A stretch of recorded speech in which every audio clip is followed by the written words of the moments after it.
It is Sports Guys Talking Wrestling. Stu Myrick here.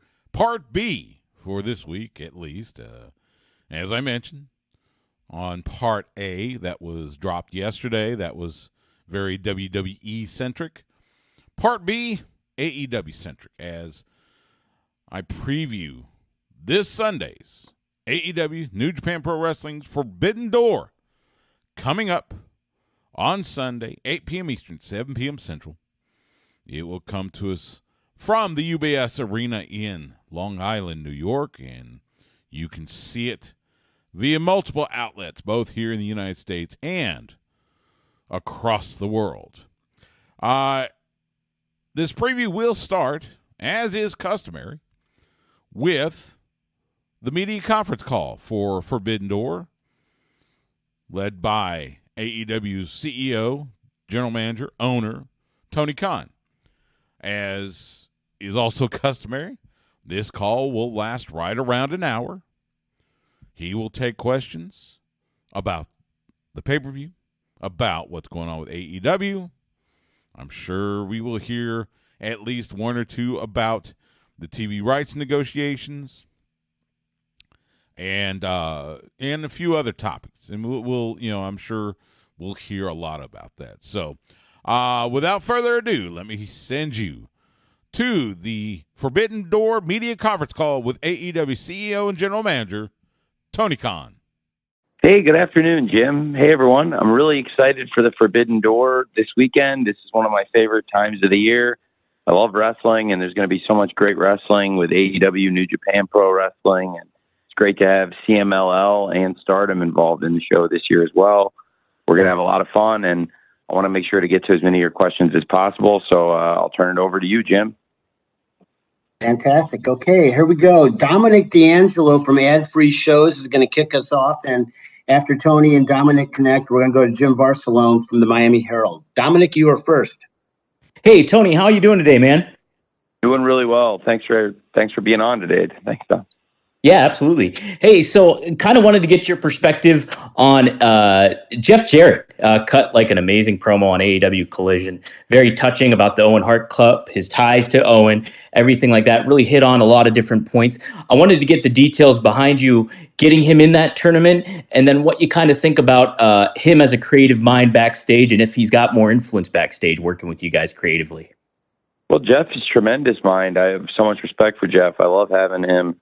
In AEW, he's a great wrestler and he's a great business mind. And when it comes to the live events and a lot of the backstage production elements, Jeff's got great insights. And also, Jeff is a legendary professional wrestler, and he is known all over the world. And it's amazing how far Jeff's traveled, and yet how concentrated a base of knowledge he has in American wrestling, and has still been able to get so much international experience in terms of wrestling himself in the ring and the business of pro wrestling.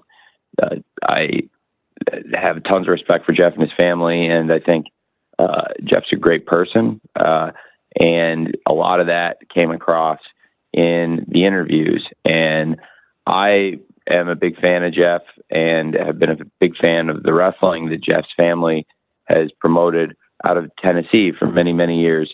And to be able to see Jeff open up and show the side of Jeff that we see backstage, I thought that was really amazing. And Jeff gave a lot of insight into a friendship he had with the late, great Owen Hart.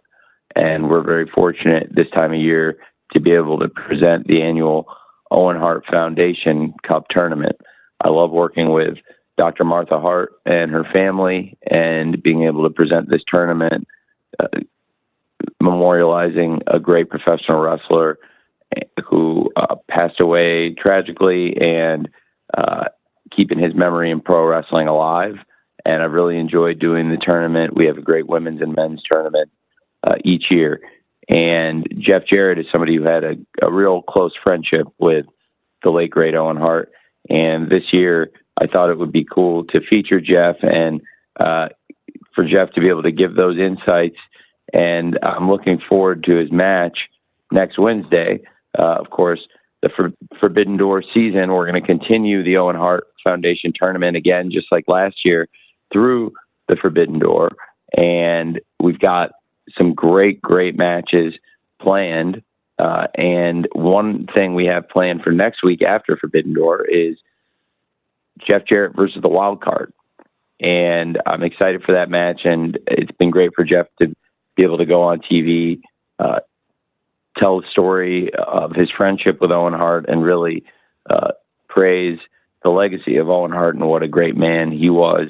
And very excited for Jeff Jarrett versus the Wild Card on Beach Break in Chicago coming up next Wednesday on Dynamite, and excited for the Owen Hart Foundation Cup tournament to continue through this Sunday. Of course, I've just announced Mariah May versus Saraya will happen, the big rematch at the 0 hour, and very excited for everybody to see that. We have a great card of men's matches and women's matches, and I'm very excited for everybody to see that, as well as the New Japan Dragon, Shingo, and being able to see Shingo Takagi step into the ring with the American Dragon, Bryan Danielson. I think that's a match people have been really looking forward to.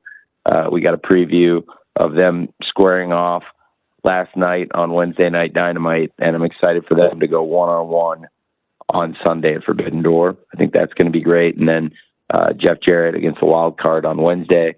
We have a lot of great action coming up in the next week. Thanks. Thank you very much, Dominic. Jim Barcelone from Miami Herald is next, to be followed by Andrew Baydala from Final Bell Media. Jim.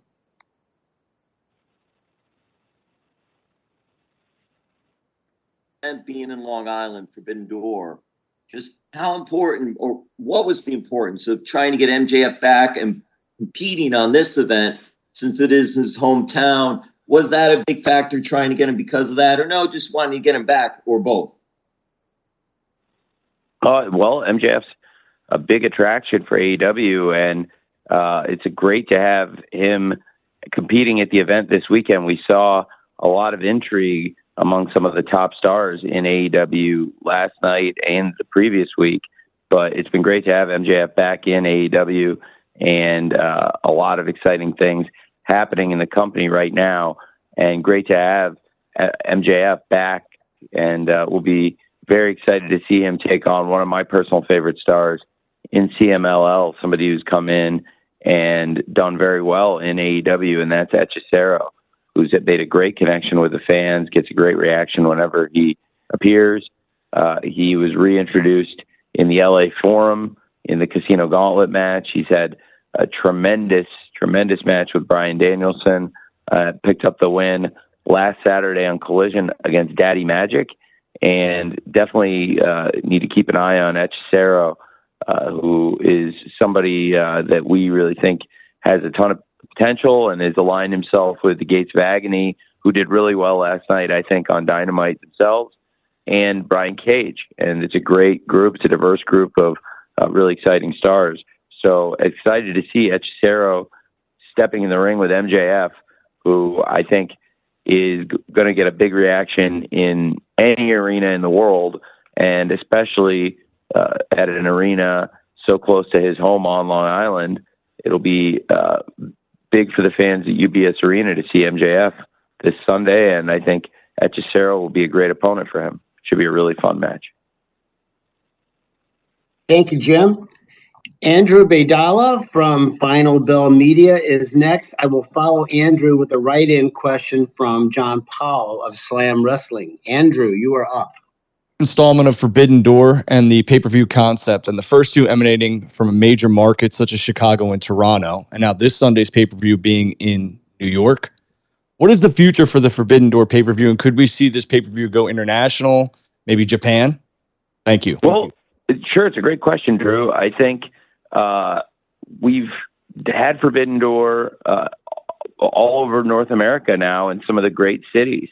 And when you talk about, again, just the cities you listed, we launched the event in Chicago, and then last year we took it to Toronto, and here we are in New York. And it's consistently been a huge draw for us. The first event in Chicago was one of our biggest gates of 2022. 2023, it was the North American biggest gate of the year, and with the event being in Toronto, of course. And then this year, we're in New York at UBS Arena, and we're poised to top the $1 million gate mark for the third straight year, which means every Forbidden Door over $1 million gate. It's been a great success story, and we're looking to have over 10,000 fans attending the event at UBS Arena. It'll be one of our top shows of the year, and I think we've seen great business from Forbidden Door. So we've taken it international so far to Toronto, but potentially could we expand outside of the continent? I do think so. It's interesting with the idea of Forbidden Door in Japan. I do think that there's a great potential to grow the IP, and also as a pay-per-view event, launch other events in Japan in collaboration with New Japan Pro Wrestling outside of the Forbidden Door, which is something I think we've really built great excitement and a great business case for here on the Western Hemisphere. Thanks, Drew. Thank you, Andrew. I have a question here, Tony, from John Powell from Slam Wrestling. And when you're finished with this, Samantha Shipman from the Daily DDT will be next. John's question, Tony, is a rather simple one. Big card coming up on Sunday. What's the match that you personally, the one match that you're most looking forward to? Oh, that's a very, very loaded, unfair question. I think if I personally can't wait to see so many of the matches on the card, and I don't want to give a cop-out answer, but I think the championship matches are so great up and down the card, and I really it would put me in a bad position to pick one. I think Swerve, you can't pick against the Swerve Strickland and Will Ospreay for the AEW World Championship, to see the international champion Will Ospreay, who competed on this event the past 2 years as a part of the New Japan Pro Wrestling roster, and moved full-time to AEW this year and has become the international champion and has taken America by storm.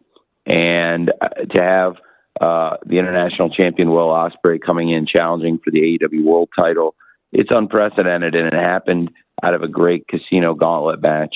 I love those Casino Gauntlet matches, and I think the one in Los Angeles has been one of the best matches we've had in AEW all year, and I think one of the best matches ever on Dynamite. And Will Ospreay has continued to bring fans from all over the world, into his matches. People who've never watched wrestling before can watch a Will Ospreay match and be blown away.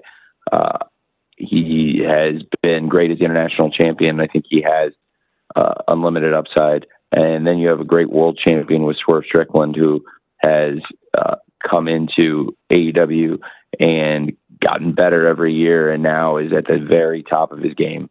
And with Swerve, we have somebody that has stepped in there and had, over the past year, some of the best matches ever in AEW against some of our top stars. And Swerve's rivalry with Hangman, I think, it will be immortal. The champion he defeated is one of our best stars and somebody that is one of the most respected wrestlers ever in AEW, and Samoa Joe. Then to be able to top Christian Cage, who I think is bell to bell and inside and outside the ring as good of a pro wrestler, as great of a pro wrestler as I've ever seen, and may very well be the MVP of this entire company, Christian Cage. And then, when you look at what Swerve's been able to do against all those great wrestlers time after time, we've seen Swerve step up and have these top matches. And Will Ospreay and Swerve over the past year, each of them separately have been involved in so many of the best matches ever in AEW. And now that they're both in the same company, now that they're both champions, and we saw the rivalry take a new step yesterday when Swerve put down Will for touching his championship, and we saw that side of Swerve that we've seen before with Hangman. I think that's going to be such a fantastic match, but I could also talk at length about every match on the card, up and down the card, and I think there's so many great things happening, including the rivalries between AEW and New Japan, but also some of the stars that have arrived from Stardom and CMLL that are competing on the card. And I think that the Women's World Championship match with the AEW World Champion Timeless Toni Storm taking on Mina Shirakawa has been very captivating television. And Mariah May says she's going to be in both women's corners. And we saw as close as it's physically possible for her to do that. I mean, she made entrances with both Toni and Mina yesterday. And Mariah has been a huge part of this story and what's become a fascinating rivalry, very different kind of rivalry. And I've really enjoyed that. And I can't wait for Jon Moxley, who has made a different kind of history himself, arguably the most decorated world champion in the history of the sport, the first man ever to become the AEW World Champion, WWE World Champion, and IWGP World Champion. It's a milestone that will live forever. And I wanted to be there because if and when John won the title in Chicago, I knew it was going to be so special. So I felt really blessed to be in attendance and watch it with Renee when John won the IWGP World title and made history and set a milestone that nobody can ever take. And now Naito aims to take back the championship, but I think it's going to be a great, great fight. And Jon Moxley head-to-head is the greatest wrestler ever in AEW. And I think it's going to be so incredible, and the environment is going to be electric at UBS for Mox versus Naito. I think great matches like that are what Forbidden Door is all about. So excited then to have Stephanie Vacker coming here, and you talk about the relationships between the companies. We've got Stephanie Vacker, who is a great wrestler for CMLL, who is the New Japan Strong Women's Champion, and is putting it up in a title-for-title match against the face of TBS, the TBS champion, the CEO, Mercedes Moné. I think that's going to be fantastic, and I'm very excited for everybody to see Stephanie on a very stacked AEW Collision this Saturday. We have so many great things on the show leading into the pay-per-view. Really excited for Rampage tomorrow and Friday night, and then Collision on Saturday night leading into the pay-per-view, and everybody to get a good look at Stephanie. And also Mercedes will be there live, and Stephanie's got a very good opponent in Lady Frost, who's done great things on Collision. And it should be a really strong show. I think that there's so many great matches on the pay-per-view, top to bottom. I did start with Swerve and Ospreay, but I think I could talk about, in addition to those 4 pay-per-view matches, there's so many great things on this show. So that's one of the reasons why this is one of my favorite times of the year. Thanks for asking. Thank you, Tony. Thank you, John. Samantha Shipman from the Daily DDT is next, to be followed by Arunava Ghoshal from Sportskeeda. Samantha. We can. Yeah, hi. Okay, great. It was showing. I just want to make sure. So, first of all, thank you for the time. And I have a question related to Mark Briscoe, because on Sunday we see that he will obviously be getting a shot at the TNT Championship. But before that, he has a match on Honor Club tonight where he will be putting up his ROH World Championship against Kyle Fletcher. Can you talk about the decision to do that match now versus doing it at Death Before Dishonor next month? Well, it's a great question, and I appreciate you asking me that, and I think it makes a lot of sense.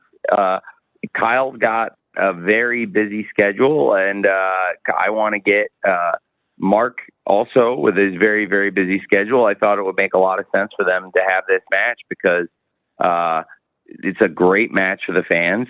Both of them are booked all over the world. They're both great champions, and to have the Ring of Honor World Television Champion and the Ring of Honor World Champion, when you can get that match, it made a lot of sense to me for the Television Champion and the World Champion. Also, when you see the TV Champion get the pin on the World Champion, And also, I want to put good matches on Honor Club on the show for the fans. And I think the match tonight is a great match. And Kyle's been on this incredible role. And I thought coming off the match, Kyle and Lee had at the previous episode, that is one of the best matches in the history of the show, with Kyle defending the title in the 2 out of 3 falls match against Lee Johnson. Both of them are brilliant wrestlers. And I thought that Kyle and Lee put together a great match for the TV title. And Kyle's been on this great role. He pinned the world champion on Dynamite. And I thought that, with the show being so hot right now, this made a lot of sense for the fans. It should be a great match. I appreciate you asking about it, and excited to have Mark involved in the ladder match. And of course, Kyle's also going to be defending that television title in Arena, Mexico, which I think is really exciting. Also working with Atlantis Jr. So lots of cool stuff. Thank you. Thank you, Samantha. Arunava Ghoshal from Sportskeeda is next. I will follow Arunava with a write-in question from Ella J., a wrestling gal. Arunava. Am I audible? Yeah, hi. Yeah, so we were really excited to see MJF back ahead of Forbidden Door.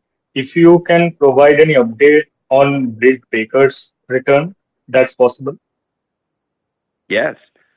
Really excited about Britt Baker being close to ready for a return to AEW. She's been out with injury and was not cleared to wrestle, but I do expect that sometime soon she could return. So would absolutely love that, and very excited about getting all of our top stars back.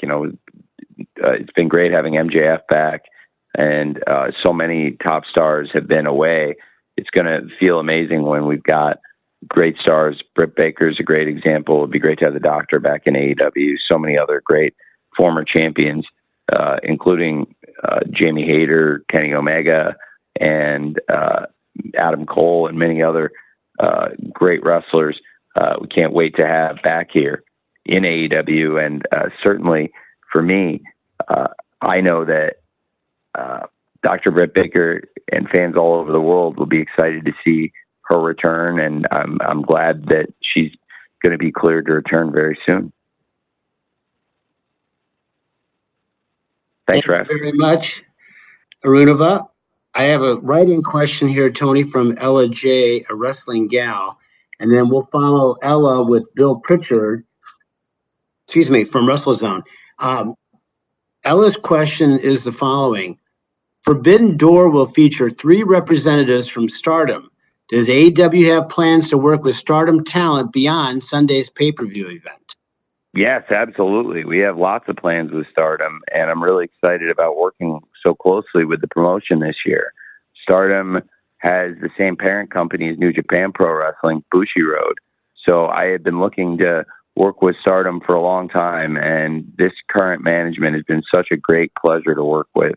And I think it's been great for the wrestlers in AEW and Stardom, and also for the fans of either or both promotions, that we've been working together so closely, putting together great matches, bringing the talent back and forth.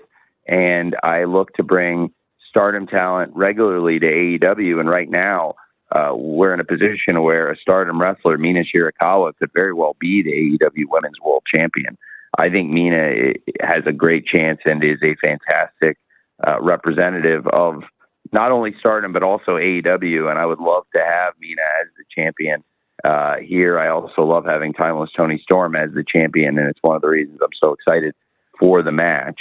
And I think I want to continue to work with Stardom closely. And it may be that one of their wrestlers is the world champion here. And that can be a great thing. I mean, as we've seen, Jon Moxley as the IWGP World Champion has had some fantastic matches and is one of the top wrestlers, not only in AEW, but New Japan. And now I think we're seeing Mina Shirakawa is one of the top wrestlers, not only in Stardom, but also in AEW. And I think we'll continue to see wrestlers from Stardom in AEW, top stars, and also continuing to bring the young wrestlers over. I'd also like to continue having Stardom involved with Ring of Honor as well. But I do think in addition to bringing Stardom wrestlers into AEW, you could see a lot of AEW wrestlers traveling to Stardom, and we're working on that. Wrestlers are working on getting their visas, and it's something we're excited about. Thanks for asking. Bill Pritchard from WrestleZone is next, and Bill will be followed by Kristen Ashley from Pro Wrestling Illustrated. My apologies. Bill, you're next. Hey, Tony. How are you doing? Hey, doing well. Thanks for asking. How are you? I'm doing good. Surviving the heat wave on the East Coast. So I wanted to ask about MJF's return specifically. We've seen a character shift. I know he's kind of indirectly mentioned it looks reminiscent of Triple H MSG return, but I wanted to know like how much input you might have as far as hearing him out, and this is for everyone, but specifically I'm using him as the example because it's recent, but how much input do you have as far as like what you need for the show versus listening to what his idea is, just trying to figure out what the best presentation is for a guy like him, because we've seen him as a babyface before, but it was salt of the earth, like sort of the traditional look for him. So just can you talk about the creative decisions that go into bringing a guy such an important part of the company back on TV, making sure it's, you know, not only the right fit, but the right timing and everything like that? Yeah, it's a great question. Well, it's the nature of wrestling. You have lots of wrestlers, and you have lots of wrestlers, and some of them come in with lots of ideas, and you get some wrestlers that come in with a lot of good ideas. And something I'm fortunate to do is be able to interact with a lot of people, but also hear a lot of ideas. And we have a great group of people. MJF's been here since the very first Dynamite. We're coming up on 250 Dynamites just a few weeks from now, which I'm really excited about. And, you know, as somebody who's been here from the first show, I've spent a lot of time around him. And we have a lot of wrestlers here, and including some of the people that have been here from the very beginning, like him, that have lots of really good ideas. And I love talking to them. And that's something I enjoy doing. And I think we've had success with is collaborating with the talent here and trying to make their voice heard and also do a presentation that's authentic to them. So it's been a great shift for him, but I think it's something that's really connected with the fans. And certainly in the arenas that we've seen, the fans are really excited to have MJF back.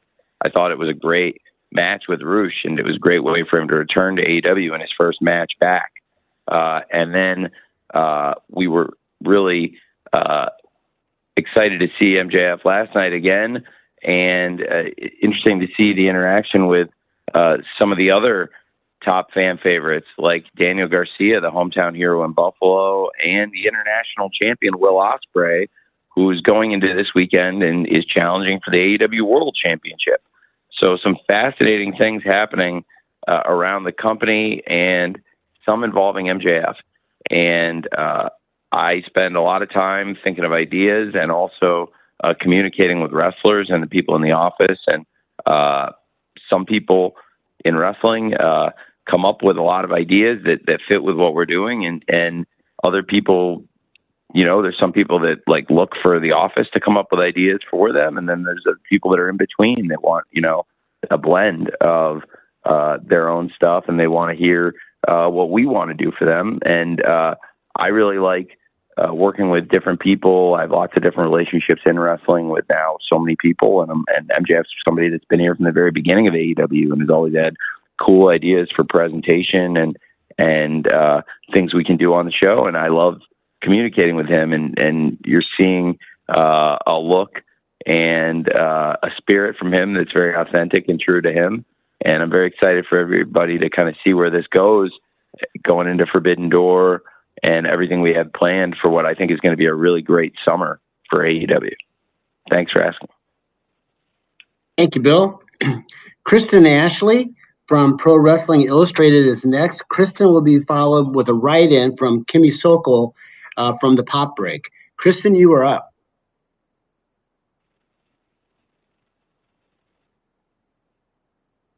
Hi. Hi, sorry, it just stopped for some reason. So CML women are starting to appear in AEW. Mercedes herself has hinted that she wants to fight in Arena Mexico. In the same vein of what you said about Stardom, will we see more talent exchange between the two women's divisions? Yeah, I think so. We're starting to see it. I did get that question kind of, I think peripheral to your question, I was starting to talk about that. We're working on getting more visas for the AEW wrestlers to go to Japan specifically to work at Stardom.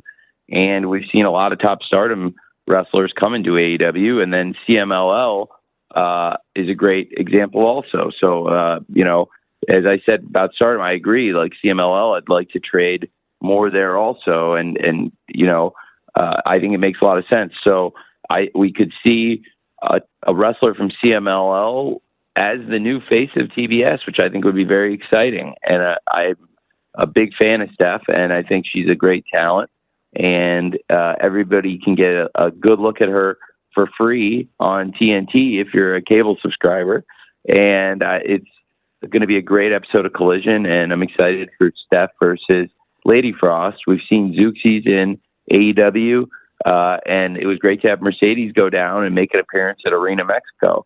We've seen a lot of AEW's top stars going down to Arena Mexico and getting great reactions and connecting with the fans. And Mercedes did very well there. I believe that it would make a lot of sense, and I want to do that. It's a little bit easier with the travel, and it doesn't take people out of commission to necessarily miss a TV if they travel to Mexico.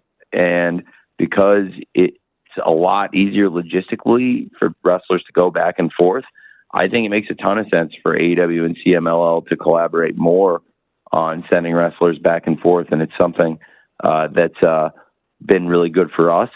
And I also think that with CMLL, I think it's been beneficial to them having the great women and men from AEW going to Arena Mexico. So definitely want to continue working with them.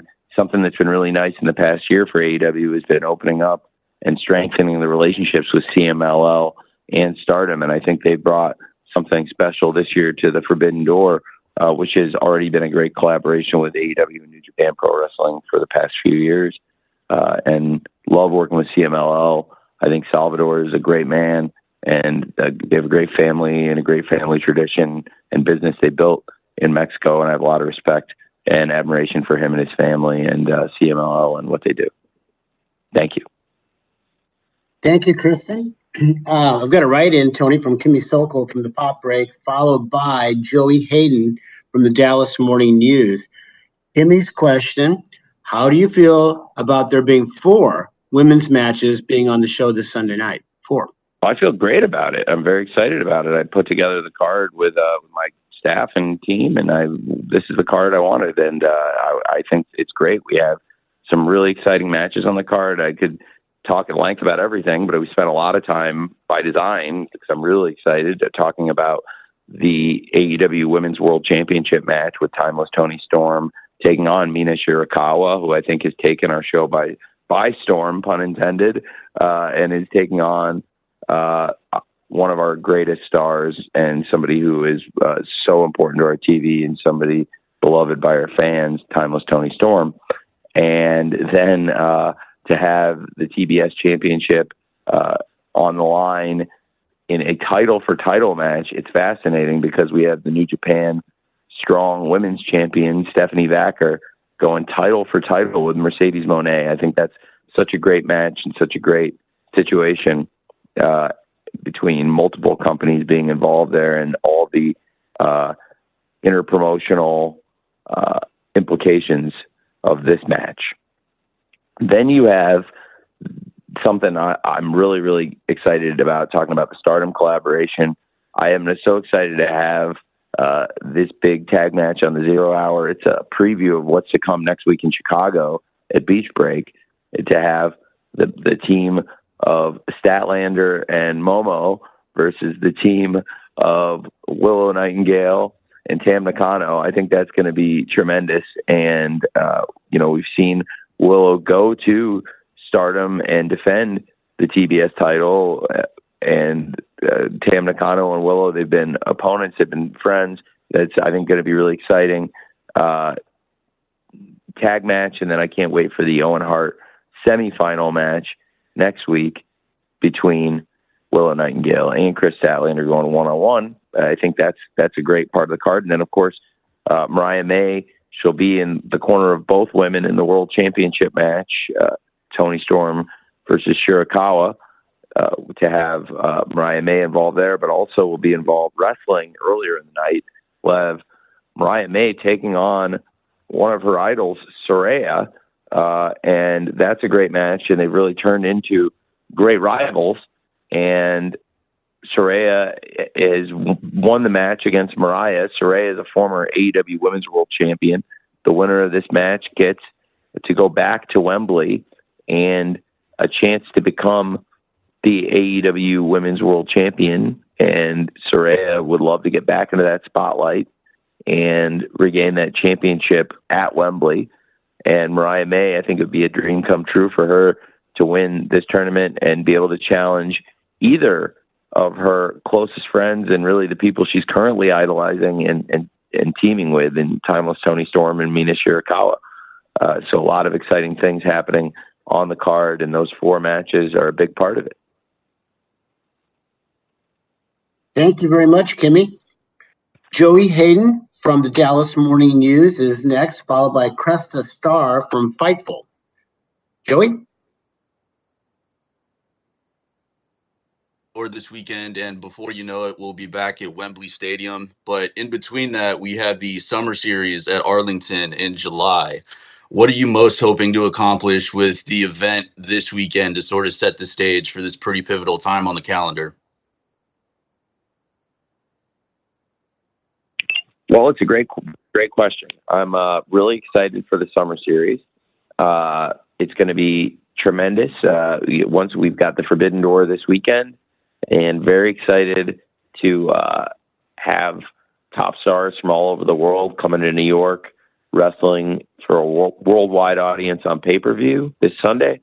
And then once we have Forbidden Door in the books officially, we'll be on the path to AEW All In. And that'll start at Beach Break in Chicago, which is going to be a great event on Wednesday. And then going to later July, we'll have the Summer Series kicking off. Excuse me.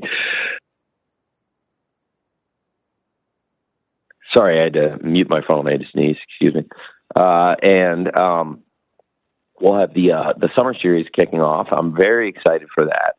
And I think it's going to be a great event and a great way for the fans to enjoy Collision on the path to AEW All In Wembley Stadium. We're going to bring big matches to Dallas. Very excited to feature top stars from Collision and have top stars from all over AEW colliding on TNT every week there in Dallas. And I think we're going to have a great fan base, and it's something that the city of Arlington is excited about, and we're excited about working with them to utilize Arlington's esports stadium for AEW. And Dallas is one of the greatest wrestling towns in the world. I've really enjoyed our time in Dallas. We've put on a lot of great shows there around the Metroplex, and we've had great events in Arlington with AEW and Ring of Honor, and some of the best Ring of Honor matches and moments were there. Arlington, a special place to me. Arlington's the last place I ever saw the late, great Jay Briscoe. Saw him have one of his greatest matches ever, teaming with his brother Mark against FTR in the dog collar match in Arlington on Saturday afternoon. And it was one of the best matches. It was a great pay-per-view, and it was the dog collar match is one of the greatest matches I've ever seen. And it was a great moment for the Briscoes to win the Ring of Honor World Tag Team Championship. And I really enjoyed working with him and getting to know him and becoming friends with him. He's a great guy, and he's got a great family. And the last place I saw him was Arlington. And then after the show, bunch of people got together, and then I had to head to Jacksonville because we had a very, very big game the next day. And so I flew back to Florida that night. But I saw him and some of the people after the show at the post-show get together after the pay-per-view, and then never got to see Jay again.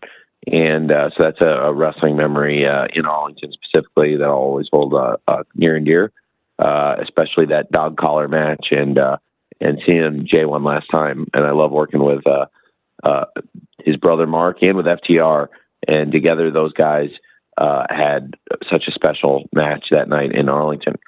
And I think going to a place, the Dallas Metroplex, where we've had so many great shows, the AEW Winners Coming events and the Ring of Honor pay-per-views, it's time after time the crowd brings it. Really, so many places in Texas, so many great towns in Texas where the fans are just so rabid and love wrestling and love AEW, and they've been so loyal and supportive to us, and we're very much in the debt of the great fans in Texas. So it's great to be able to bring an event like this there to Arlington, where we can week in, week out bring great AEW wrestling.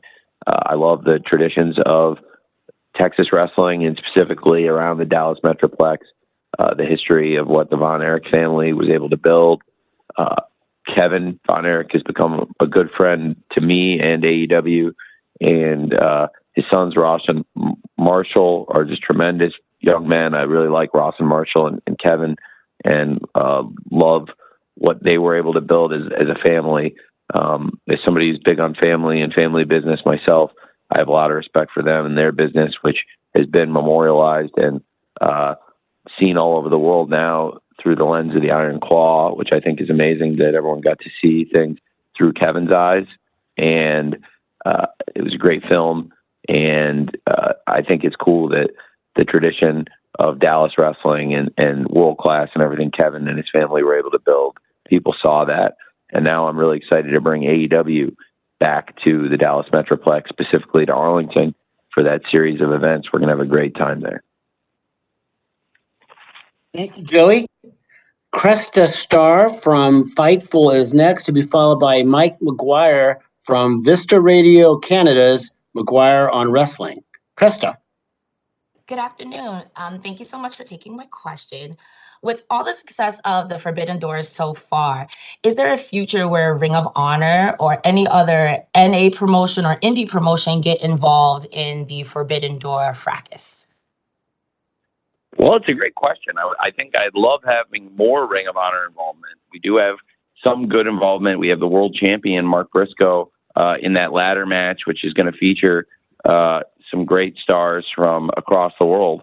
And I do think we've got a great opportunity also to get more involvement from ROH in the show. And in the future, I think other promotions as well. I think right now you've got two of the top promotions in North America in AEW and CMLL featured very prominently in the card. And then, obviously having not only New Japan Pro Wrestling, but also Stardom now more intricately involved in the event, I think has been tremendous. And now you could see a wrestler from Stardom as the AEW Women's World Champion in Mina Shirakawa. You could see a woman from CMLL who is not only the New Japan Strong Women's Champion, but has also been a great champion in Mexico. You could see Stephanie take the TBS championship and become the face of TBS. So there's a lot of exciting opportunities there. And, in addition to all the great things happening between AEW and New Japan, and like having Jon Moxley as the IWGP World Champion. And now going back to Wrestle Naito, I think that's really exciting.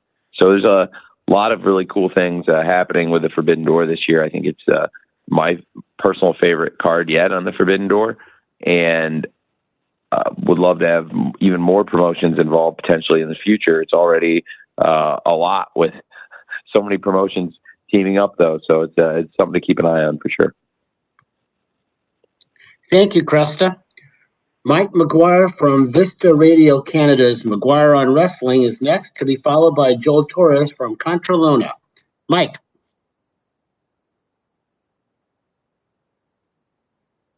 Oh. Mike, you're good. Okay. Tony, thanks as always for doing these. Appreciate you, and looking very forward to the Collision and Dynamite coming up in Calgary in a few weeks here.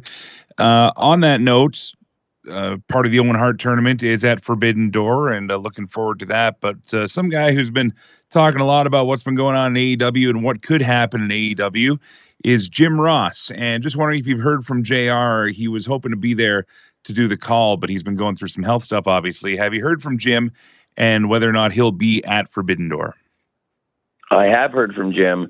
I am hopeful that, I had been hopeful he'd be able to make it, but Jim's had some health concerns, so I don't want to, say for sure when he'd be able to make a return, because I think the most important thing to us is that JR gets well. He's been with us since day one. He was a part of AEW from the launch, and, we really value Jim and everything he's done for AEW since we, started the business.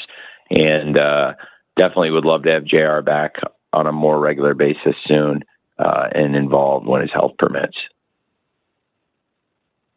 Thanks for asking.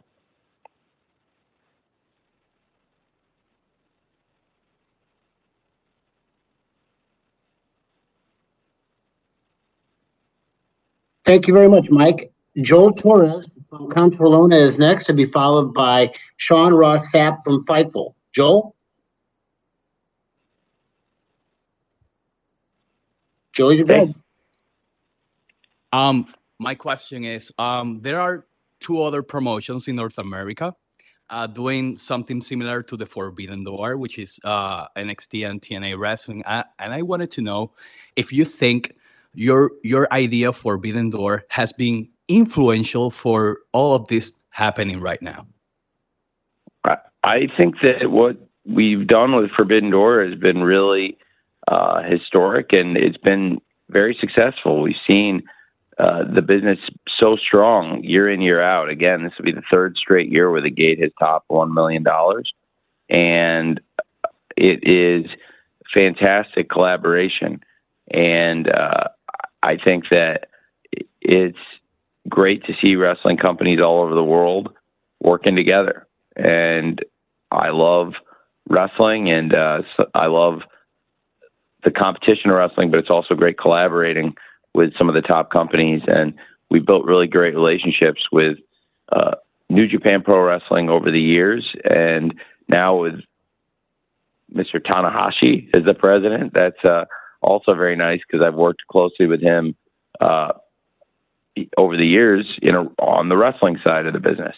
And then with Bushiroad and the new management at Stardom, just the relationship across New Japan and Stardom has been so great for us. And then the past year, getting to know Salvador, the CMLL partnership has really gotten very strong, and it's created some great moments for the fans. I'm excited that we were able to announce for the fans in New York City that we've got, for the first time ever, everybody around New York will be able to go to UBS Arena and see, for the first time ever, Mystico teaming with the Lucha Brothers to take on the LIJ, and bringing Yota Tsuji, who's somebody I really enjoy, to AEW for the first time, and teaming with Hiromu and Teton, who I think are both just outstanding. I'm really excited for that. We just announced that. So many great things happening and great collaborations. That's another first. And it's great to bring that LIJ versus Mystico rivalry to AEW and to America, to New York, to the great fans, but also to see Mystico teaming with the Lucha Brothers for the first time. Just such a cool thing. So I'm really excited for that match, to be a part of the event. And I really, really believe in these partnerships. I think we've got something we've built here that's really special, and it continues to prove itself out when we see such great box office for Forbidden Door year in, year out. Thank you. Thank you very much, Joel. We are almost at time, so let's conclude with Sean Ross Sapp from Fightful. Sean?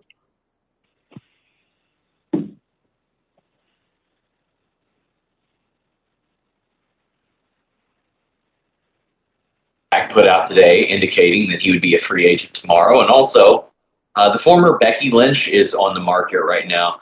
Do you have any immediate interest in Dijak, and has AEW reached out to Becky or made an offer? These are great questions. I can't. I would prefer not to do my free agent negotiating on the all media call. It's not even like an off the record conversation. It's like the all media call. You're all here. So I think it's a really exciting time in pro wrestling. When we launched AEW, one of the things that I had told the great people at TBS and TNT, and this was long before Discovery had come in, and Warner Brothers Discovery had become this great entity, and long before Mr. Zaslav's great leadership had entered the picture here. So this was a long time ago, but 6 years ago, I remember telling the people at TBS, before we even launched AEW, when it was really a concept on paper and ideas in 2018, that I was telling them about that free agency in pro wrestling has not been nearly at the level of competition that it was once in the 90s. And then in 2019, we arrived on the scene, and I do think that it's been a fascinating period, and watching the movement between wrestlers, between companies over the past few years, I think it's been great for the fans, and I think it's been great for the wrestling business.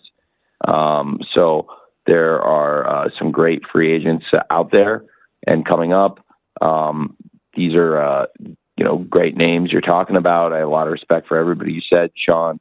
But I, probably wouldn't behoove me or benefit AEW for me to give, my contract thoughts on all of them, or what I would negotiate or have or would with any of them. But I do think they're all great talents to talk about for sure. And, we've had great year in free agency. I think we've seen, including people that are all over this show and are going to make a huge impact on the event, with having the AEW International Champion Will Ospreay, the AEW Continental Champion Kazuchika Okada, who is now the Continental Champion. And I must say, it's fascinating that he's has 4 G1s under his belt, but has never won a Continental Classic. But he will be now. It's interesting. There'll be a lot of people gunning for him going into the Continental Classic to be in that catbird seat, and I can't wait to talk more about it. It'll be the first time we've gone into the event with a champion and what that entails after so much buzz about the inaugural event. But the question will he be the champion, or what will the event entail this year with the reigning champion, and who's going to be the Continental Champion? But certainly having Okada in AEW has been fantastic. I haven't had a lot of questions about Okada today, but I have to say he's just been fantastic to work with as a wrestler. Backstage, I have a lot of mixed things to say about the Elite and my on-screen interactions with them, but make no mistakes, this is one of the greatest wrestlers of all time. And the way he's adapting to American TV, I think he's only going to continue to get better and better. And every arena we go to, the fans are captivated by him and his presence, and I think he's a phenomenal talent. And going into the Continental Classic this year, it'll be interesting to see if he is still the Continental Champion, or if he ends in the tournament. But if he is, he's one of the 2 most successful wrestlers in such a round robin style format tournament ever. I think when you have Chono with 5 G1s and Okada with 4, it's something interesting, and I'd be interested to see how he would fare potentially in the Continental Classic. And very excited to have now President Tanahashi also coming into AEW. I think that's something really cool. And very excited to have the Okada-Tanahashi rivalry renewed at the Forbidden Door, and also to see the Scissor Ace Tanahashi, the Scissor President, and the Scissor Administration he's going to be running over there. And really, that's phenomenal. But Okada as a free agent, just what a great signing. I believe he will be and has been. And then Ospreay, the international champion, just what a huge statement he's made here in AEW. And now I believe he's got a great opportunity and all the necessary tools to be a great AEW world champion. And then Mercedes Moné, what a great signing I think she's been and what will continue to be. And she's the TBS champion. She's got a big title match, and it's title for title. She may continue to be the TBS champion, and she may be the New Japan Strong Women's champion. And we had, in the past year, the Rated R superstar Adam Copeland come in and become the TNT champion. And you look at all these great champions we had, these huge free agent signings, and where they all fit in. And that's the one where he's not here, and he wanted to be a part of this card. We miss Adam every day. And it's crazy he's not with us right now. And he came in, he was the biggest, most positive influence you could have asked for. And you couldn't ask for 4 better champions and 4 better free agents to come in than Adam Copeland, Will Ospreay, Mercedes Moné, and Kazuchika Okada. And all great champions for us. We'll crown a new TNT champion in that ladder match, but we miss Adam. So it's been a big past year for us in free agency, signing those 4 and many others. And we'll continue to be active in free agency. And anytime there's somebody of the standard of those 4, who are 4 of my personal favorite wrestlers ever, then, I'm always going to be looking to be involved. Thanks. Thank you, Sean. Tony, that is it. Do you have any final thoughts you want to share with everyone before we depart? Well, it's a really exciting time for AEW. I think that it's an exciting time for all the companies involved in Forbidden Door. And I love working with these great partners, New Japan, CMLL, and Stardom now. And I love being able to put on this event, and I want to continue this for a long time. It's a big year for AEW with our media rights renewal coming up, and it's going to affect everybody who works here in AEW, our wrestlers, our staff, and everybody in the company and the fans of the company too. The deal we make and the distribution. It's a really important time for us. And the fact that we've gotten here and we're at this point, and I believe we're in the red zone right now, and really approaching the goal line, and about to make a big push for the big touchdown we've been chasing for years. I think it's really, really exciting that we're so close, and just this has been a great drive together with you the past 5 years, and I've enjoyed it, and I hope that we're about to put the ball in the end zone. I can feel it coming, and it's a really exciting time, and it wouldn't have been possible without all of you covering the company, many of you since the very beginning of AEW, and before we even launched, and when this was just a rumor. It's amazing. And so after 5 years of pay-per-views and this being the 3rd Forbidden Door, I really appreciate all of you. Thanks for your coverage and your consideration, and I wish all of you the best, and hopefully see a lot of you in New York at the Scrum, and I'll try to answer as many questions as I can. I wanted to try to answer everybody's questions today, and hope most of you, or as many of you as possible, got to ask something, and if you didn't, please try to come to the Scrum if you can. We'll see you in New York, and I'll try to answer everybody's questions there too, as many as we can. Thank you very much, and hope you all have a great rest of your week. And there you have it. As I mentioned, I think it was technically just over 57 minutes, but let's call it an hour. This was one that it stuck mostly to the pay-per-view. Very few questions about anything else happening with AEW or Ring of Honor. I made a few notes. First off, there was a question about whether Forbidden Door could go international. Now, technically it did because last year's was in Toronto, but they're talking outside of North America. And specifically mentioned going to Japan. Tony Khan said that was intriguing. He'd like to try that sometime. Now, whether that happens or not, we'll have to see. I mean, it took him 4 years just to make it to the UK, And he has business interests in the UK, being, of course, the lead for Fulham FC of the Premier League. So, plus Jaguars, I think they're on the NFL international schedule every season. So there's that. But as long as it took them to get to the UK, I'm not going to hold my breath on when we might see Forbidden Door in Japan. So, but that's, it's something he did mention, and I got the quote, and it's not very surprising, but it was intriguing. He mentioned, and I quote, "Head-to-head, Jon Moxley is the greatest wrestler ever in AEW." And look, we've all seen how much he depends on Jon Moxley. All you got to do is look at how many times he's held the world title, the AEW world title, of course, now currently the IWGP World Heavyweight Champion. And in fact, Tony made the mention. He is the first man to hold the WWE World title, the AEW World title, and the IWGP World title. So, a very big distinction, but not exactly surprising. He was asked about Britt Baker's return. Britt Baker has been off TV for many months now. And Tony Khan said that she is, quote, close to returning. Or close to ready to return, I should say. And it got me thinking about, we have seen, look, there are quite a few injured members of the AEW roster right now. I did just a quick jot down. I had a little help from the roster page on AllEliteWrestling.com.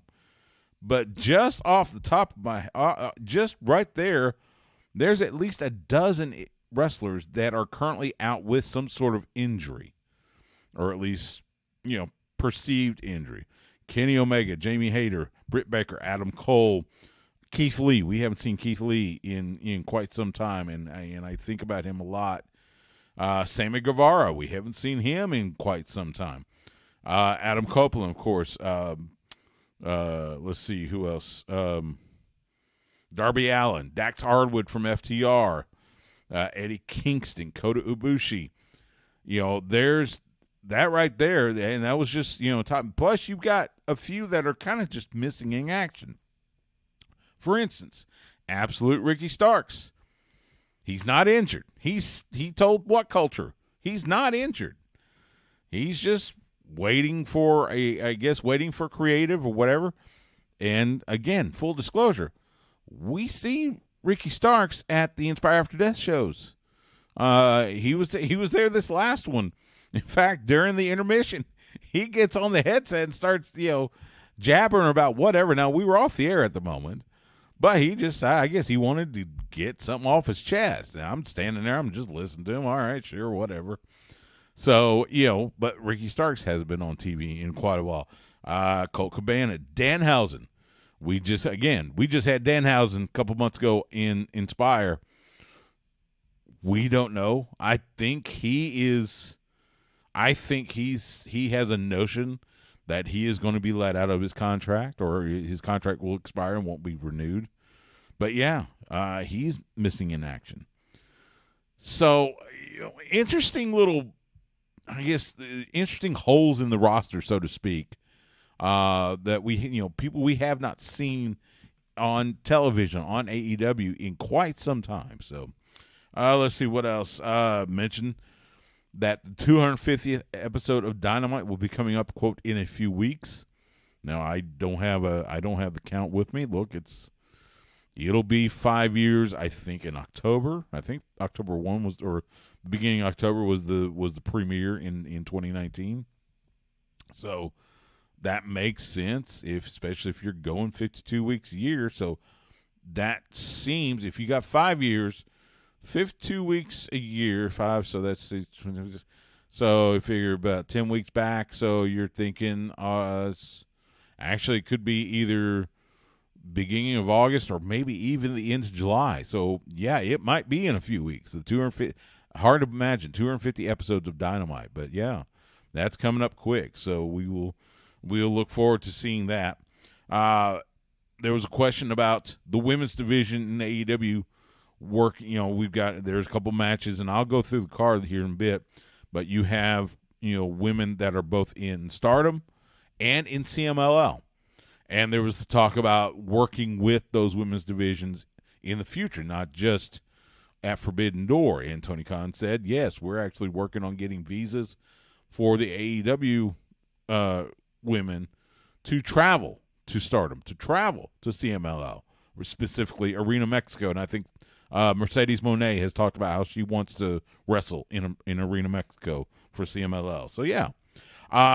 Interesting question. Joey Hader from the Dallas Morning News asking about the summer series that's going to happen in Arlington at the, quote, Esports Stadium, formerly known as the Arlington Convention Center, there in the shadow of AT&T Stadium. Tony's excited about it. He loves Dallas-Fort Worth, and he mentioned as much, talked about his love of Texas, of what the shows he does in Texas, and that's Dallas-Fort Worth, Arlington. That's here in Austin. That's in he's worked Houston. He's worked Corpus Christi, in the Valley, and the fans always show up and show out. Quite honestly, and that like I said, that includes here in Austin. He's done both the Moody Center and HEB Center Cedar Park, and both shows did really well.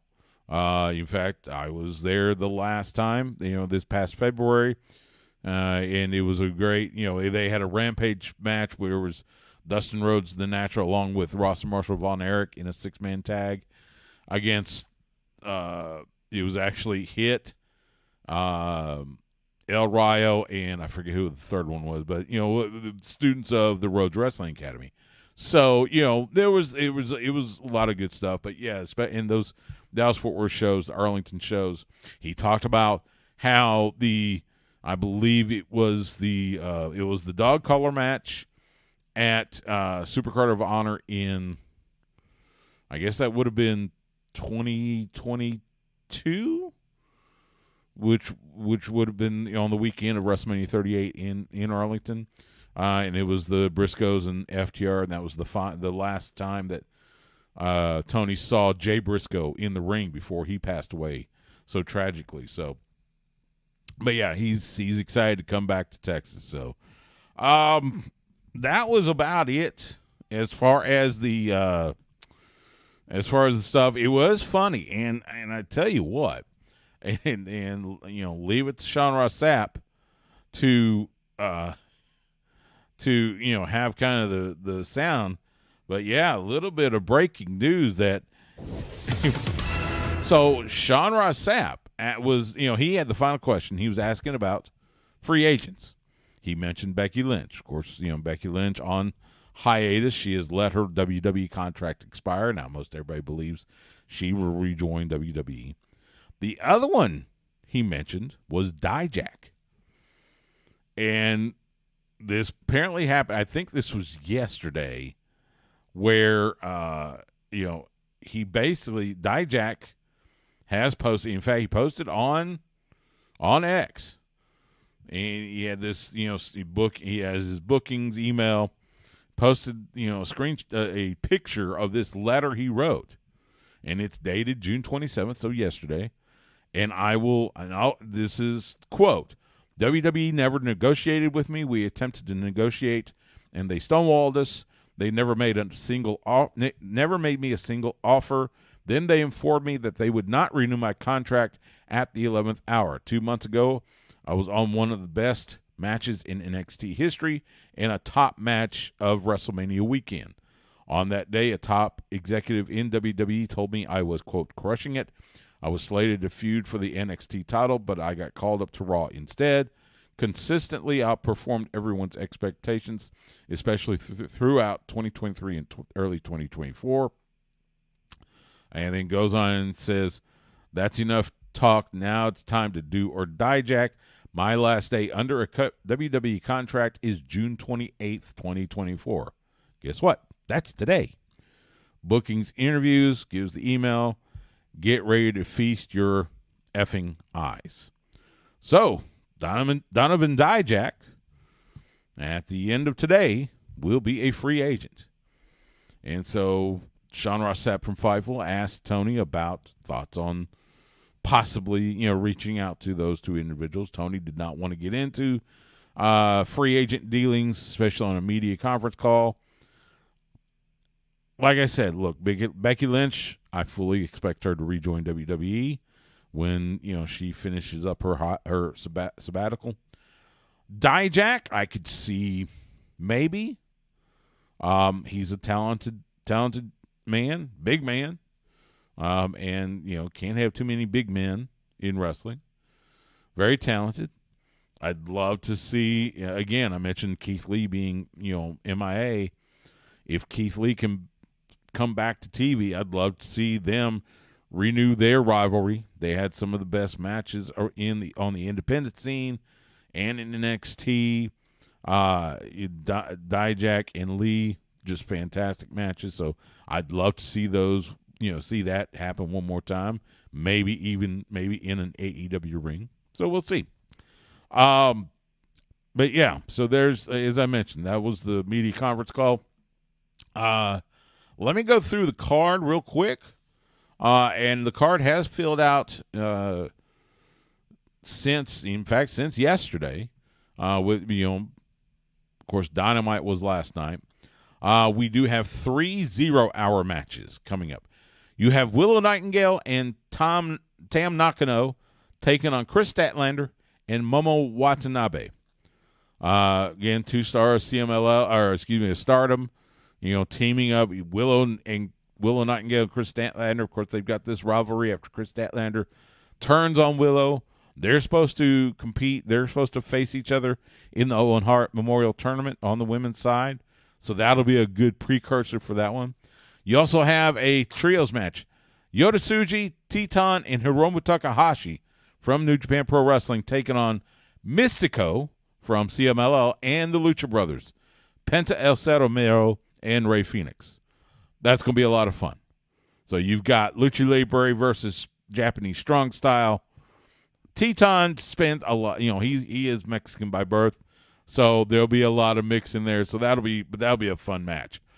And then the third 0-hour match, as of right now, it's actually a Owen Hart Foundation Tournament quarterfinal on the women's side. Mariah May facing Saraya. Intriguing matchup. That'll be a good one. I don't know who I would pick on that one, but should be fun. And then the main card looks like this. First of all, so as of before Dynamite, it looked like it was going to be the FTW champion, Chris Jericho, the Learning Tree, Big Bill, and Brian Keith, the Bad Apple, taking on Samoa Joe, Hook, and Katsuyori Shibata. Well, last night on Dynamite, as Jericho and Big Bill and Brian Keith come out, Brian Keith has his arm in a sling.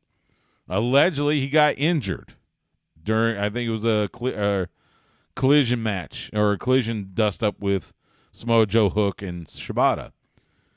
So Jericho basically says, look, we found a new partner, and he throws to this video that he, quote, had not seen yet. Well, the video was Minoru Suzuki. But Minoru Suzuki didn't, he says, or, at least translated, he doesn't want to team with Jericho. He wants to fight Jericho. And he wants to fight him for the FTW title. So I don't know where that match is. I don't know what the status of that match is. Is Brian Keith faking the injury? Could we see somebody else replace him? Does Suzuki team with Jericho and then decides he wants to fight him? I don't know. It was really confusing, quite honestly. So we'll see what happens on Sunday. They do have Collision. They got Rampage tomorrow night and then Collision on Saturday night. Hopefully they'll flesh it out somewhere in there. Orange Cassidy taking on Zack Sabre Jr. Interesting match. Zack Sabre Jr., widely regarded as the best technical wrestler in the world. So it'll be interesting to see how Orange Cassidy matches up with that. Should be a fun match, I would think. MJF and Hechicero from CMLL. That'll be just a fight. That's going to be a fight. Simple as that. In the Owen Hart Foundation tournament quarterfinals, the American Dragon, Bryan Danielson, taking on the Dragon, Shingo Takagi, former IWGP World Heavyweight Champion. We saw the interaction with them last night on Dynamite. That'll be a fun match. That'll be an interesting match. Bryan Danielson, also incredibly technical, and Takagi just strong as can be. So that's going to be a good match. For the AEW Women's World Title, the timeless one, Toni Storm, taking on Mina Shirakawa from Stardom. Now, Mariah May is kind of caught in the middle, and she says she's going to be in both women's corners. Kind of hard to do that when it's one person, two corners. But we will see what happens. We saw last night Shirakawa quote accidentally hits Mariah May with the champagne bottle. So could that have anything to do with what happens on Sunday? We'll see. In a title for title match, the TBS champion from AEW, Mercedes Moné, the CEO, facing Stephanie Vacour, the New Japan Strong Women's Champion. Both titles are on the line. Now remember, that New Japan Strong Women's title, it was kind of intended for Mercedes Moné. And if she doesn't get hurt in that match with Willow Nightingale, she probably gets that title. So let's see what they do. I suspect Mercedes Moné will walk out of there with both titles. That seems to be kind of the logical conclusion to that match. They can change it. We shall see. In a ladder match to crown a new TNT champion, Konosuke Takeshita, the Ring of Honor World Champion Mark Briscoe, Dante Martin, Jack Perry, Leo Rush, and a wild card or a TBA. We have not heard who the sixth participant is. Could that be a returning Hangman Page? I don't think so because the Elite already have somebody in Jack Perry. Could be somebody else returning. Could it be just a surprise? Maybe somebody from New Japan or somebody from CMLL. We shall see on Sunday. And then the two world title matches. First of all, Jon Moxley defending the IWGP World Heavyweight Championship against the man he beat for that title in Tetsuya Naito. There is a clue as to who might win this one because I believe it was last week I ran down who's in the A and B blocks for the upcoming G1 Climax tournament in New Japan. Tetsuya Naito is in the tournament. Jon Moxley isn't. And whoever holds the world title is usually included in the tournament. So that's led a lot of people to speculate that Naito could come out of there as the champion. Now, they have kind of covered it by Naito basically saying, look, Moxley, if you win, you get my spot in G1 Climax. So we'll see. That's an intriguing one. And then for the AEW World title, Swerve Strickland defending against the AEW International Champion, Will Ospreay. I don't know what to think about this match.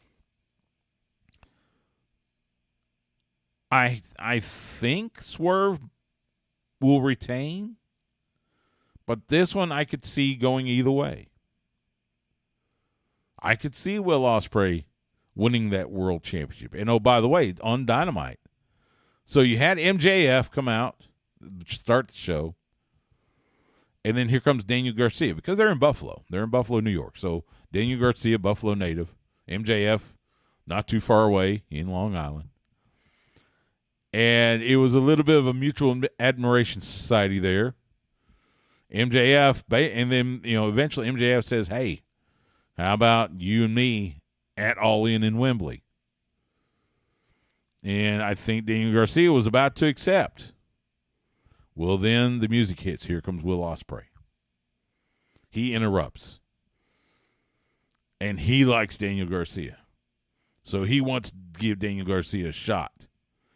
And so he offers a title shot for at least the international title to Daniel Garcia. Now, he said, and the world title, assuming he wins.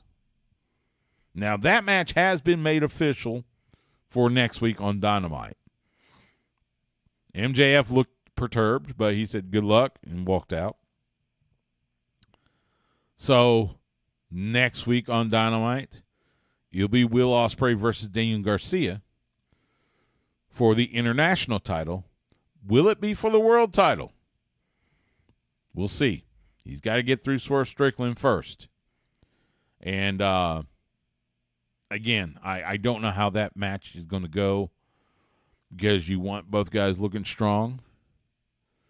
There's been a lot of talk about, Will Ospreay being the AEW World Champion when they go to Wembley.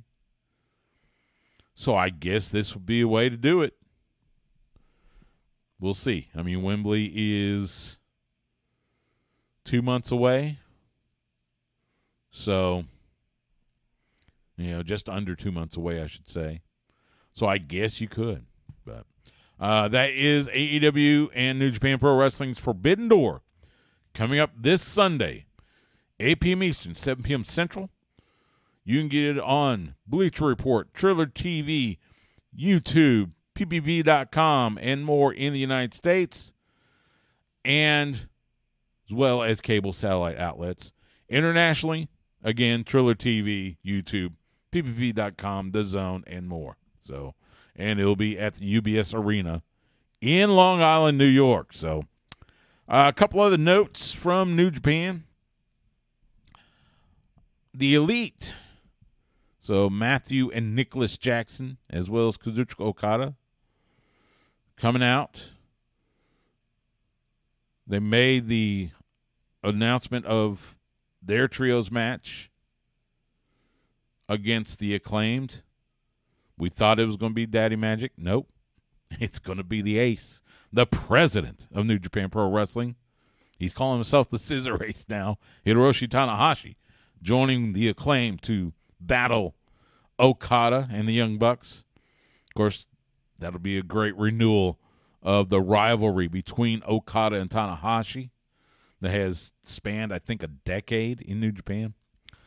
But they've also said they're going to have someone as the wild card in the Owen Hart Memorial Tournament. If you recall, if you see the brackets, Jeff Jarrett, and you saw the emotional promo that he cut last week about being in this tournament, his friendship with Owen Hart, going back to their WWE days and beyond, actually, and wanting to be in this tournament and win it.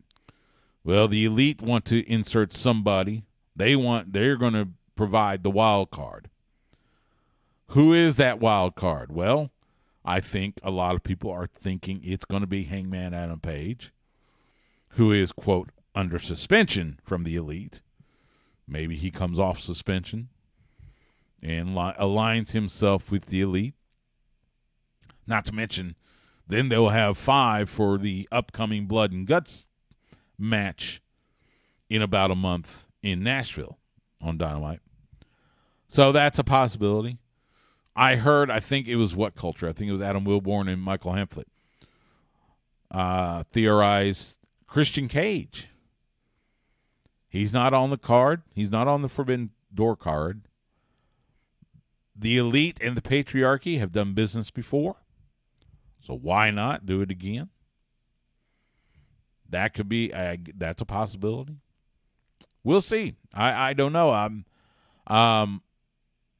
We know Hangman Adam Page has been away. I think he had some sort of personal obligations or something like that.